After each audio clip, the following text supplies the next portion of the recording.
Hey there, welcome back to Arena Adventures. for a part two of our Florida hockey trip. So hopefully you guys watched part one. If not, please go back and watch it. We worked really hard and we're trying to make this work for not only ourselves, but to help you guys out there. Yeah.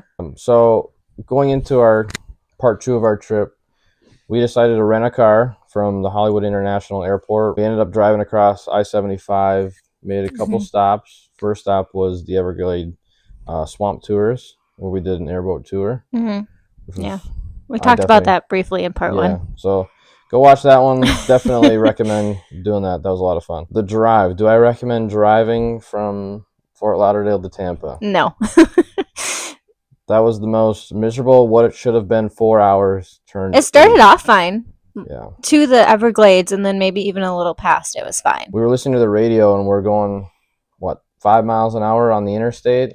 Yeah. And the radio says there's no traffic to report. And when I mentioned this to a couple locals, they said, "Oh yeah, that's typical. Get used to it." I'm not going to get used to it. I'm going to come back home and avoid all that. So that being said, there's a couple options that we could have done. The train. Yeah. There's a couple different trains that could have got you there. Obviously, you could fly. We went with the route of driving only because, again, we wanted to do the swamp tours. We stopped in Fort Myers, checked out the Twins Spring facility, so that was a lot of fun. The traffic was just not worth it. For you Tampa people that are out there watching, bear with me as I try to explain your hometown. A lot of people don't understand that Tampa Bay is not a city. Tampa is the city. Tampa Bay is made up of St. Petersburg, Clearwater, and Tampa itself. We chose to stay in Clearwater. We're going to Florida. We're going to be out on the ocean, even though we're going for hockey, which doesn't make much sense. But we spent our time on Clearwater Beach, took our rental car and drove into Tampa. Pretty easy drive. 40-minute drive. Again, traffic. We got into Tampa pretty early because that was our only day in the city of Tampa. Yeah. And we parked at a normal city parking lot, and I don't know if we were just there too early, but it said we could only pay up until 5 p.m. I guess if you want to pay for game day or all 24 hours, it's not a possibility. We had to pay up until 5. We went back to the car at 4:30 before the game to try to renew it, and it wouldn't allow us to do it. We only could do it after 5. For us, the stadium's open early. We wanted go to the city and see everything. Yeah, we just let them hit it with the parking ticket, and we hopefully this video helps you not do that. Yeah. A lot of city parking. The stadium's right downtown Tampa, so plenty of different parking options. Tampa Riverwalk is ranked number 2 in the nation as of the making of this video. We walked up and down. I mean, it was nice, and there are lots of people walking their dogs. Yeah. Like, it was busy. We were told that we need to spend a lot of time down there. It's a cool walk. You're right by the river. For us that grew up on water, it's another walk on the water. There wasn't too much to do. I mean, a couple of spots where the shipping container area where everybody just kind of hung out before the game, and I don't even know if that's considered on the Riverwalk though. Yeah, we'll add a picture to the map of where we went for that. And yeah, I think that's when we started seeing all the jerseys start popping up. Yeah, I mean, it wasn't too far away from the Riverwalk. No, easy walk and pretty friendly. That's where everyone started getting their drink on and getting to the game. The one thing that we really like, if you're going to a hockey game, how do you not go to a bar called Hat Trick, right? It's really cool. Not just Tampa stuff, but a little bit of everything for a little bit of everyone. Good beer, good wings. Definitely recommend that. Now, Tampa had those cable streetcars, whatever you want to call them. You recommend it? For the novelty of it, I'd say do it once. But yeah, we did it once, and it's cool. The seats flip around and they go backwards. It's pretty cool. Definitely, if you're not able to walk, definitely an easy way to get around. We just waited more for the thing rather than I think we could have walked past it. And yeah, I mean, it doesn't move fast like a bus or anything like that. Yeah. So if you're in a hurry, just walk. It'll be quicker. But if you want to get off your feet and waste some time, that's a cool way to do it. Gets you around. I mean, especially in the Florida heat too. Right. We lucked out; it wasn't horrible. We stayed around the arena. There's a lot more to Tampa. Yeah. One part we didn't get to was Ybor City. We were told that it's very cool, very historic part of Tampa. Just ran out of time on that one. Probably would have been pretty neat, and if we ever go back, I definitely think we'll head over there. But one of the big things is that restaurant that's over there. But there is the branch of the restaurant downtown by the arena, right next to it, and we'll show you some pictures of that. Got our Cuban, so we did a little bit of Tampa and got our Cuban sandwich. Moving over to the game, right before the game, right across the street is a Yard House. Please sponsor us. Very cool spot. Very busy. Very busy. Lots of hockey fans.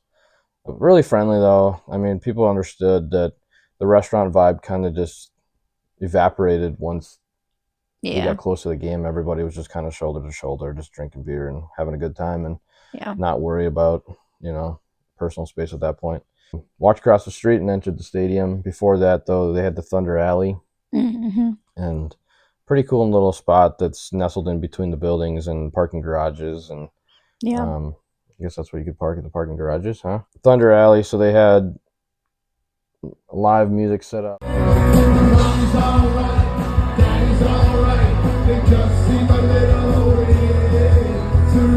A couple different food trucks, a bar set up. And we actually saw them carrying the Stanley Cup while we were there. So that was really cool. Pretty neat. Hate to say it, but we haven't seen that in our colors. So maybe one day we'll see them carried in the Wells Fargo Center. In the stadium. Yeah, in the stadium.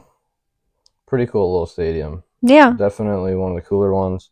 Cool theming, the Tesla coils. We'll throw up a video of that.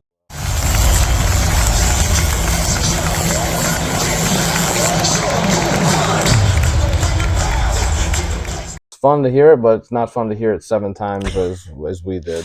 Yeah. Wouldn't like to hear it that much, but very cool, very awesome. I told her, I made the joke, if we were a Lightning fan, I think we would have to put one up down here. So. Yeah. But because it was happening so much, and well, not good, but unfortunately, the way the game was going allowed us to see the stadium in a different way. Yeah, so they call a hidden bar that's up on the upper concourse that overlooks Thunder Alley.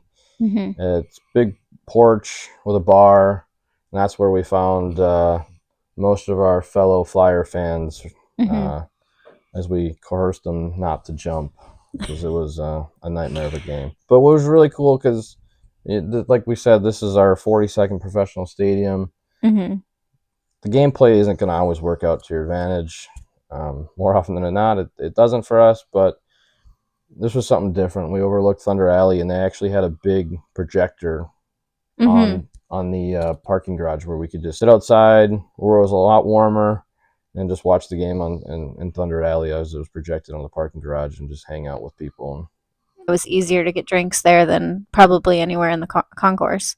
Overall, between the two stadiums, which one do you think had the better game day experience?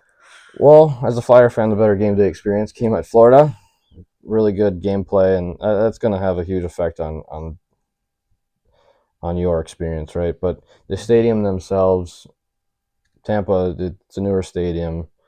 They got a lot of new stuff, technology, the Thunder Alley. Just everything before the game. A lot easier, just the proximity of the stadium or arena, just right downtown is a lot. I mean, yeah, and even if you stayed right downtown, like we didn't, but if you did, it would be a better experience than it would be staying in Sunrise. Nothing like seeing Torts as you wear be a Flyer. Shout out to Torts. Torts gets thrown out at the game we go to, so very fitting that she wears this shirt today. That concludes our hockey game day for Florida. Thanks for watching. Stay tuned for another.